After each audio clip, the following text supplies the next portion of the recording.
Disclaimer, this episode contains mild descriptions of violence against women and children and describes a very real, very violent event. Viewer discretion is advised. Hello, I am Karina. I'm Maddie, and I loved that transition. and yes, go ahead. Hello, I'm Amanda. Yes. Hi, Amanda. Welcome back. Amanda was with us last week. We're joined by my dog Lola, who is and Lola, the lovely Lola the Lurker, is here. Again. Welcome to Everything But the Fairy Tale Sink. So this is a follow-up to last week's episode, and today we are going to be discussing The Beast of Gévaudan. This is a long one, this is a violent one, this is a fun one. Alright, as you can see, we are wearing the same clothing, so catch-up is the same as last week. So shall we get into recommendations? Yes, so I can go first. My recommendation is, we've mentioned her a lot, Kerri Maniscalco. I recommend her series, Stalking Jack the Ripper. She's a goddess, and we love her. We love her so much. All right, Amanda. My recommendation is to go through your social media and unfollow any of the accounts that don't make you feel happy.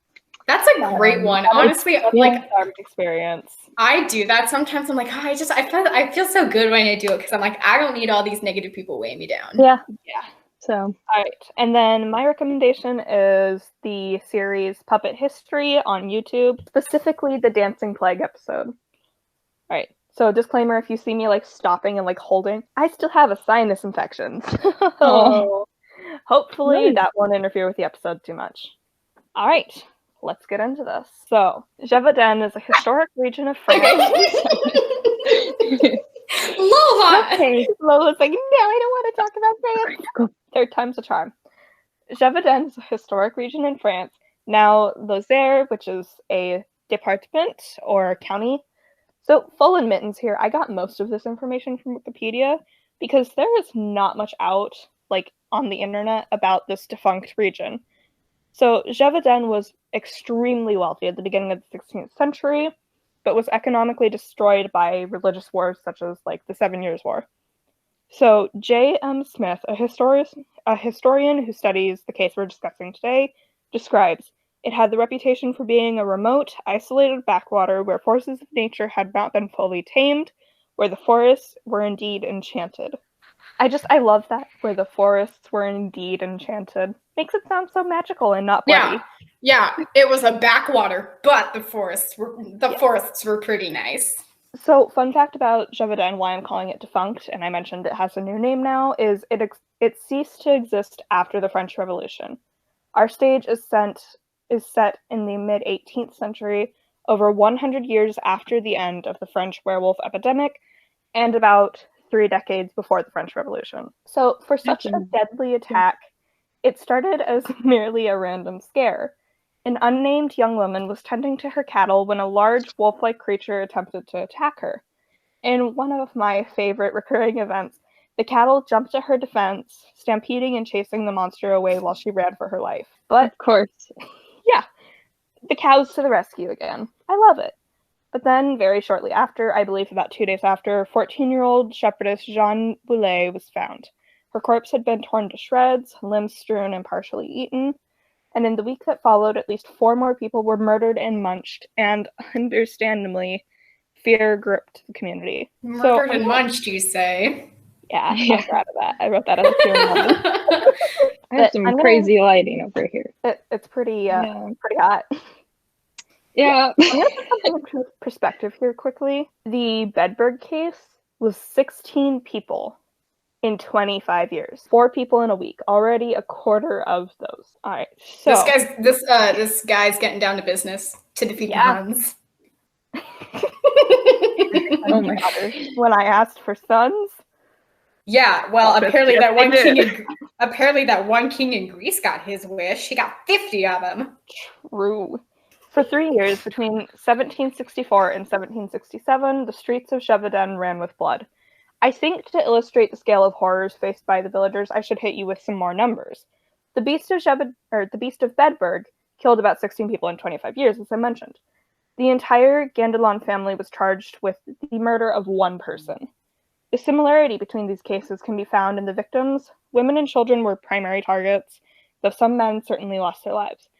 But unlike these other famous werewolf cases, this case and its fatalities are undeniably real, and there are many. In the first year alone, the Beast of Gévaudan killed 100 plus people. Historians argue about the total body count, but most sources agree it is up to 300 deaths. How do you do, like, feasibly, human creature, whatever, how do you do that? I'm gonna slap Just you for with that one werewolf? For one. Possibly. I'm gonna slap you with a little more statistics here. That is nearly 20 times more than Bedburg in a 12th of the time. Okay, my question is, could you find anything about, like, the town population? I could not. It said a small town. Okay. I mean, small could mean anything, but I just want to, like, try and put into perspective, like, how many of these people are dying in this town? Like, how much of this population is... People also find that it's not just the villagers that are being attacked, but I'll get into that more later. However, it was a small town, so it was a substantial part of the population. So yeah, nearly 20 times of Bedburg in 12th time, and that's excluding there were quite a few survivors who escaped with severe injuries. So this case is a little on the wild side. So due to the amount of deaths, which, by the way, I don't know if I went into this already, they tended to be found corpses strewn apart. Super charming. There were hundreds of eyewitness testimonies, meaning we have a pretty good description of the beast. Many primary sources agree that the creature was certainly wolf-like, but off. To give you a reference from a quick Google search, the gray wolf is the type of wolf native to this area of France. First of all, the average wolf is 2.2 to 2.7 feet tall. The beast was 5 to 6 feet tall, the size of a horse. Obviously, that is not normal. Wait, okay, so is this like a... I don't know what the word for, like, four legs is. Is this a four-legged creature, or is this a bipedal creature? Yeah, like, I was gonna ask that. 4-legged creature. It's okay. That's a big wolf. Big wolf. So it's not like a bipedal creature, like when it stands up, it becomes that. Okay, so it's probably like 10 feet tall. If it did stand up, yeah. Oh my god. If it did stand up, it's probably, is it a man in a wolf suit? Described at the smallest of being the size of a calf, and at the largest being the size of a horse. Is it a man in a wolf suit, or is it Dwight's neighbor's dog? I don't know if there's that big of a person, but... So its coat, which was short on specifically the head and legs, was reddish gray versus like the cool gray of a gray wolf, and its tail was long and striped, similar to a panther. It had a black stripe down the back, and there were even reports that the creature had taloned feet. And apparently it also smelled horrible. That's a good fact. Yeah, it was stated very clearly there. It's like police come into this house and they're like, okay, give us your description. Okay, he was tall, he was short-haired, reddish gray, and he smelled awful. Yeah. They just do a little, like, sketching of this man's face and then stink coming out of it.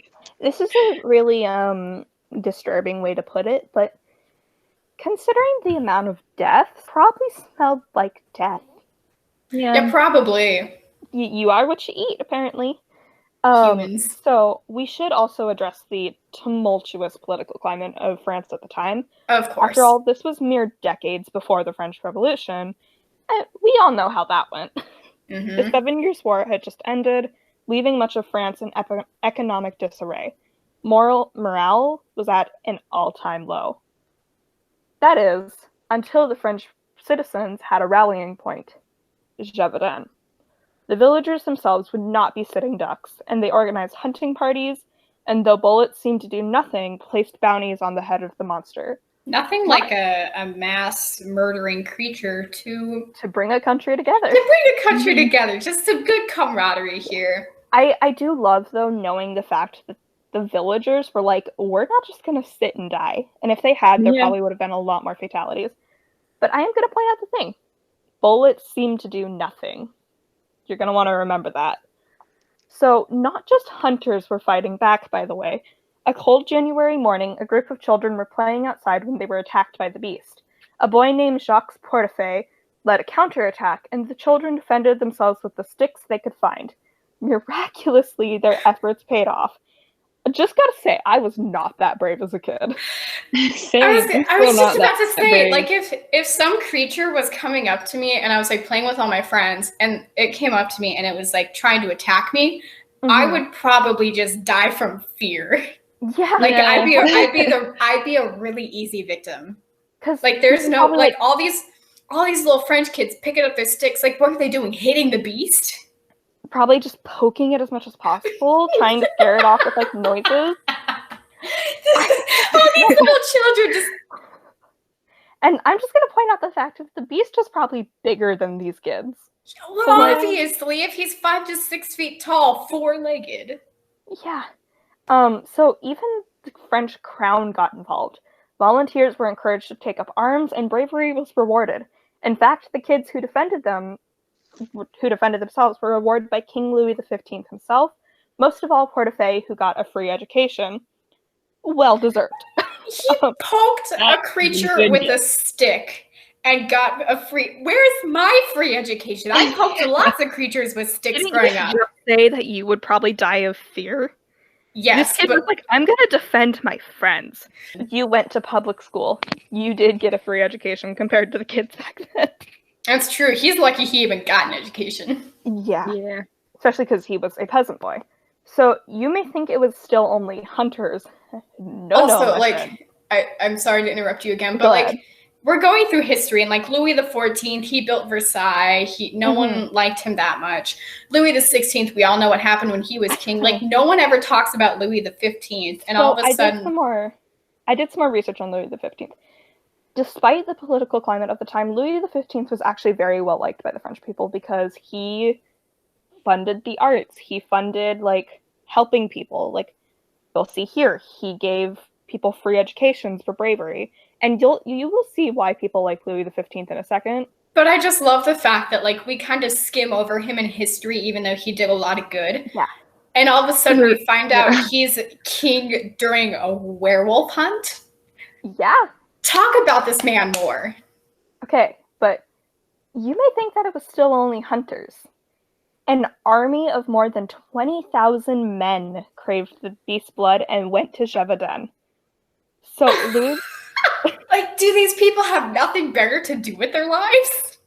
XV posted that there'd be a massive reward for whoever managed to take the beast down, meaning the incentive was huge. But the beast would not die. Bullets only seemed to give it minor injuries, while poison injected into small corpses, which they would leave out for the beast to eat, only killed domestic animals and led to the tragic deaths of over 1,000 wolves. So, Protect your It's not working. ecosystems. Yeah. and then someone went up against the beast and won. It wasn't a hunter or a soldier, but in fact, Please tell me it was a little child. a young woman of about Like 19 or David and 20. Goliath. And her name was Marie-Jeanne Vallée. Marie-Jeanne and her younger sister Therese were crossing the river to work when the beast sprung at them.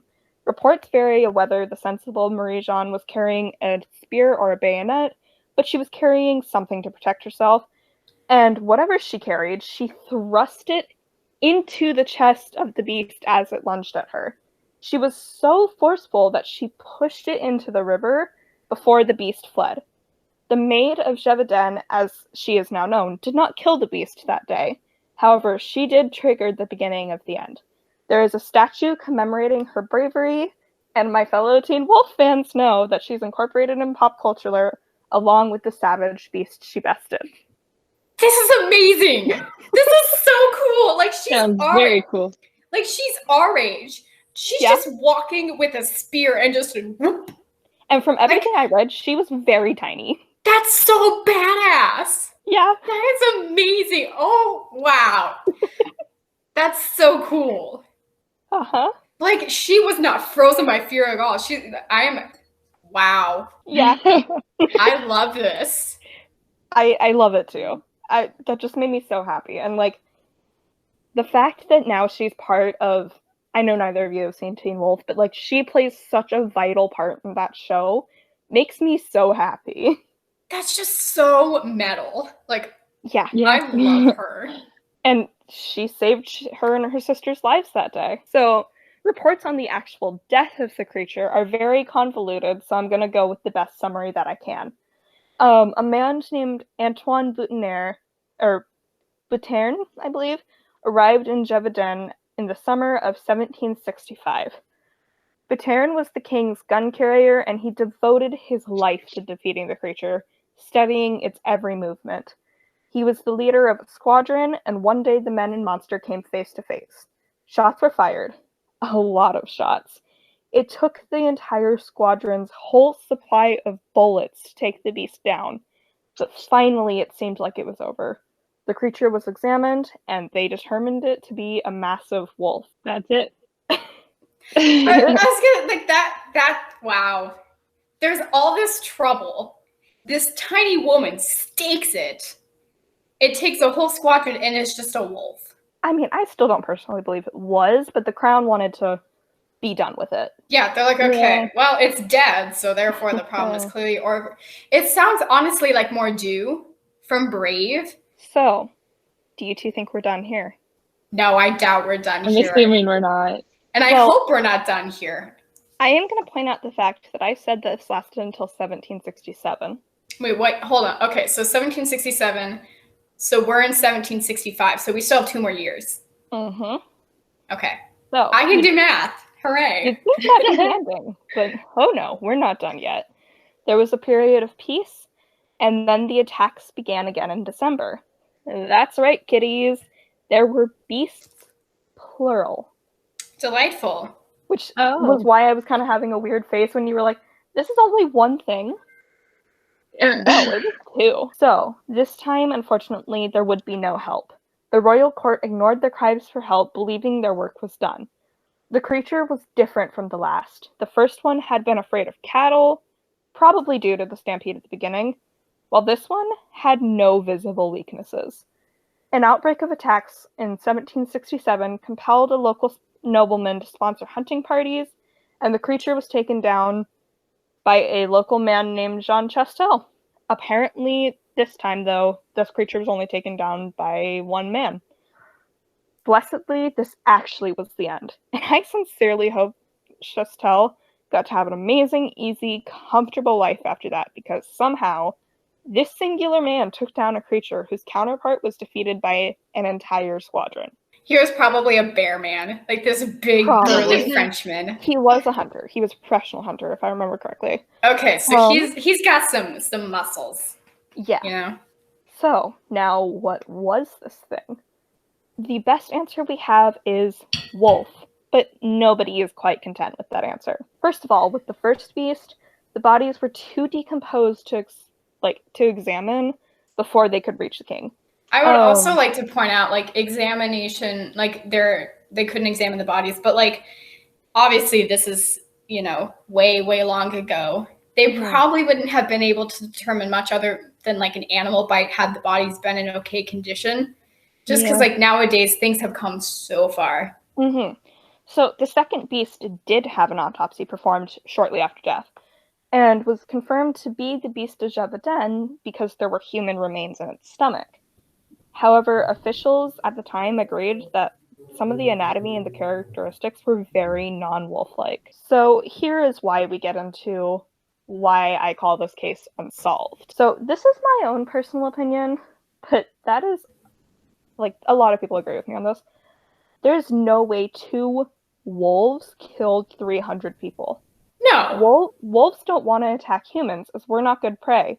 The International Wolf Center states that 2 recent reports on wolf-human interactions conclude that attacks by healthy wild wolves do occur, but are rare and unusual events despite growing numbers of wolves worldwide. Both reports also state that there's not been a person killed by wolves in North America during the 20th century. So what else could it have been? I'd like you to imagine, like, some BuzzFeed Unsolved style dun dun dun behind this. It reminds me of Frankenstein's monster. Like, I feel like, I don't know. I know that's not a real story, but it kind of makes me think of that. That's a cool thought. Yeah. How is it a wolf, but there's more? Like, that's... Okay, I'll go into that more later. So the important thing to remember is the aforementioned physical description, plus the beast hunting style, which was ambush, grab the victim by the throat, and leave corpses with bites on the arms and heads, and mostly attacking in the early morning and evening. So when there was light, but it was dim. So do you two kind of remember the physical description of the wolf? Yeah. Yeah, it had short hair. Mm-hmm. It was kind of like, I don't remember exactly what color, but it was not like a typical wolf Reddish of that gray. region. And it It had had like a leopard tail. Yeah, it Mhm. had a weird straight tail, but also it stunk. Yes. First of all, we have the Eurasian wolf. I don't think so. I'm just going to be blunt about that. And unfortunately, because of the events in Gévaudan, the Eurasian wolf, which is like a cousin of the gray wolf, it's a little bit bigger, actually went extinct in France, and they had to basically make a sanctuary. So there, I think, are about 300 left in the world. There was also reportedly a traveling circus nearby, making two animals Oh no. super popular. The first is the striped hyena, which I'm going to be blunt, absolutely ridiculous because hyenas are not that big. Hyenas are never that muscular either because they don't have a healthy enough diet to. And they're scavengers. Yeah, which is why they're so scrawny. Like Mhm. they are the leftover eaters. Yeah, so this one is super popular. The second, however, is a lion. And to me, that makes the most sense, as the hunting style makes more sense to a lion, and more than anything, the size is more accurate. Plus, the French commoners at the time were less familiar with exotic animals than we were. And of course, I have the theory that Maddie's really gonna like, that it was a mix of an armored war dog, or wolf, at the hand of a human serial killer. That is cool. Well, it's not Okay. cool. It's First of all, scary, that's but- like kind of a metal theory, but also my brain immediately went to The Witcher with the assassin and the Kikimora. Yeah. Also, I just Googled like the average size of a hyena, and they are about 2 to 3 feet tall, Mm-hmm. or 2 to 2.6 feet tall if they're a striped hyena. And they only get up to about 140 pounds. There's no way a hyena could have done No. these things. All right. Okay. But yeah, so the little break. All right, but so the humans Please give and the me more war on this theory. There's not more. Dang it! Okay, there's a little bit more, and we'll go into that in a second. But Yes. yeah, I probably not. But it's an epic theory. So I don't know if we're all thinking it, but of course we're all thinking it. What if this was a werewolf? Well, if It's just Dwight's neighbor's dog. Yes. If werewolves are real, this would check all the boxes, and it would explain why it just doesn't match up about any of the animal theories. First of all, why would an animal that was very likely to have been driven by hunger leave so much carnage behind? Secondly, this creature seemed to kill for pleasure. And let's look back to that human serial killer theory. Witnesses report seeing the wolf with a human. Think back on the Gandhian family. Those werewolves were supposed to be in collusion with the devil and witches. Now, I don't know if I believe that werewolves are real, but I certainly have a lot more fun wondering if this was the case. And I actually can't say 100% that it isn't a werewolf, because to me it just doesn't make sense that it was a hungry animal. It's very possible that this beast had the mind of a serial killer, and a human one at that. And hold your thoughts, I have to go meet Logan. I'm so confused. I know. That's like I don't know. Like all of these theories, like they kind of make sense. Like we're, a massive wolf. Yeah, that makes sense. Wolves can get pretty big. Hyena doesn't make a lot of sense. A lion could make sense because, they have shorter hair on the head and they have funny looking tails. But then all of a sudden we come out of left field with the serial killer thing. Like, it's completely unrelated to the other things. yeah. I feel like the lion makes the most sense because they probably wouldn't have really known what a lion Yeah, was. exactly. And if it smells bad, obviously it's been killing things, so it probably stinks because of that. But also when you're like in a traveling circus, you probably don't smell the best. So maybe it's a circus guy. I don't know. Serial killer. A circus guy with his lion. Yes. Yeah. That's so. Oh, wait. We have to share this with Karina when she gets back. This is completely possible. We have our own theory now. Yeah, exactly. Like, move aside all other theories. We have our own theory. That's, I like that now. but it's completely possible because lions and circuses have handlers. Mm-hmm. And maybe it's just some bored handler that likes to take advantage of small towns. Exactly. Like, and you're traveling around a lot, which makes, you know, you can. Okay, Karina. You just missed. You missed so much. We have a new Hey, theory. viewers, I'm gonna butt in here. I am getting a car today, so I had to go hand off my keys to the person who's gonna be like taking it in for me. So these two have had some time to discuss. We have a new theory. Okay. Amanda, do you want to share our theory? Sure. So we both were thinking that the theory that it's a lion and the theory that it could be a serial killer's work, kind of like they seem the most plausible to us. Mm-hmm. And the people there probably don't really know what a lion is, so wolf would be the most realistic, I don't know, equivalent comparison. And so we were like, what if it is a circus guy, lion handler, serial killer with his lion? That's what we Doesn't it make a lot of sense though? Do you have any reason why he would stay in Gévaudan though for 3 years? Oh, yes, because he wants to. The circus ended, or maybe like they just jumped ship. True. Like they had easy pickings and they just jumped ship. I mean, the theory with the like traveling a circus is that the animal escaped, or I guess pair of animals. So that is. But it's just a theory. New theory. It's an unsolved case. Nobody knows what happened. Exactly. But yeah, what did you two think of this wild ride? First of all, the Maid of Gévaudan, badass, so cool. Yeah. Like so cool. Second of all, Amanda and I's theory does seem pretty plausible. And if we find out in, you know, maybe a couple weeks, a couple years that they're looking into this case and all of a sudden that theory comes up, Amanda and I started it. Yes. Amanda and I started that theory and we're going to find out how to claim it. That is an interesting theory, and that is one that actually somewhat makes sense. I think there had to be a human mind involved. Obviously. Because the animal was obviously not hungry enough to, like, it was hungry enough to kill and to eat part of the body. But, like, I was thinking about, like, National Geographic documentaries that I've been forced to watch in biology class, but they pick the carcasses clean. So I think, to me, having, like, human interference to, like, call the animal back makes sense. Yeah.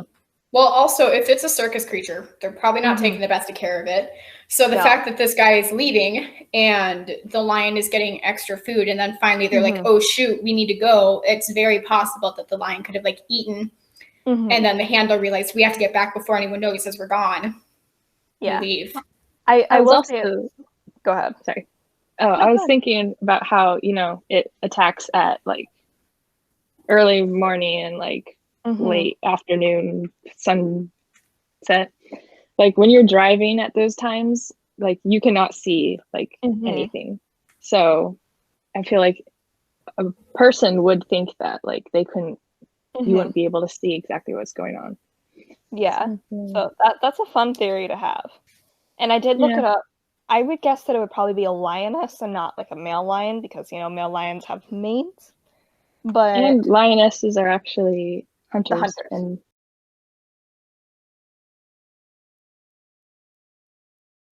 yeah, so I think that's where we're going to call it this week.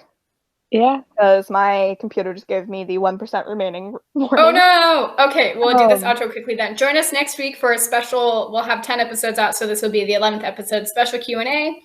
Yes. Yes, wishes. My wish is that, you know, the weather wherever you're at is nice and sunny in the next couple days. My wish is that when you're driving and you pull up to a stoplight, that it does not turn yellow and you have to decide if you want to boost or stop really. All right. My wish is that when you have to do your chores, you get the perfect amount of energy to get them done. All right. Well, thank you so much, Amanda, for joining us for these two very special episodes. We're very happy to have you. And thank you so much to our viewers for sitting through and having some fun with us. We're sorry this one was a little on the graphic side, but it was just too fun to not do.